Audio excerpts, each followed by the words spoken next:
collaboration between business and development, again, you need to work together, irrespective of whether you're a developer or whether you're a tester or whether you're a product owner.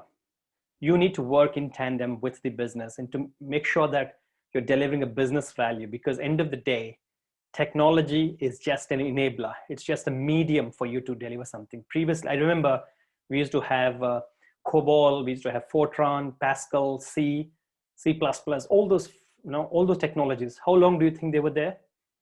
Hardly a few years, maybe 5 years. After that, some other technology came in, right? You've got Java, which was like really popular, core Java, advanced Java. I actually worked on a couple of Java projects myself on servlets and EJBs and Java beans and all those. How long were they? They were the flavor of the season, but hardly. And then came the .NET with .NET 1, then 1.2, 2. It evolved again, right? And then you've got Python now. So technologies changed.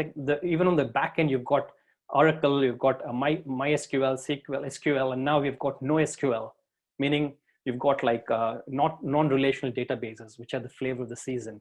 That's where MarkLogic and MongoDB, just chuck in everything that will take. It doesn't need to be a specific format, right? So you've got huge set of changes in technologies on the front end, in the middleware, and in the back end. Now you've got open systems, you've got APIs, application programming interfaces, APIs, which are actually kind of exposing the way you actually access a specific application to the whole world.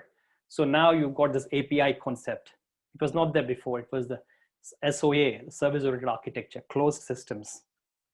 Closed systems were there before. Then came SOA. Then came the microservices. Then came the APIs. So you're talking about the continuous, evolution of technologies, and you cannot rely on technology alone. You need to actually deliver a business value.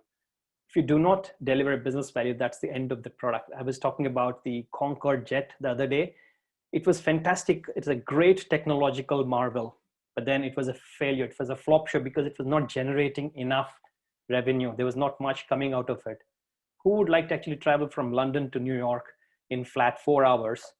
Yeah, that's great. Everybody would love to, but then are you able to spend so much? Are you able to spend almost 5 times the ticket that it usually costs for a normal flight? Nobody was ready. And so the model was a flop. So because it was not delivering the business value, it was not commercially viable, even though it was technically superior, feasible, it was not commercially viable. So it was a flop show. It's a flop. And so also with a lot of products, like for example, Google does this amazing product management where they just come out with one product, Google Wave, then Google, there's so many products from Google, which actually after a few years, they actually kind of take it offline or just stop working on the product, right? So the reason why it's not something to do with flop or being failure. It's about having something really quick, make sure it is out in the product, into the people's, they've got this Google Hangouts. There was one more, which was for the like a Google, almost like a Facebook or a social networking site. So I don't remember the name of that. Google Plus, yes, Google Plus. Now it's not there. Google Plus is not there anymore. Why? Because it's not generating enough engagement, not enough revenue coming from it. So you ditch it. So it's all about the balance between technology and business. So you need to be constantly engaged and understanding how much of value you're generating as a product.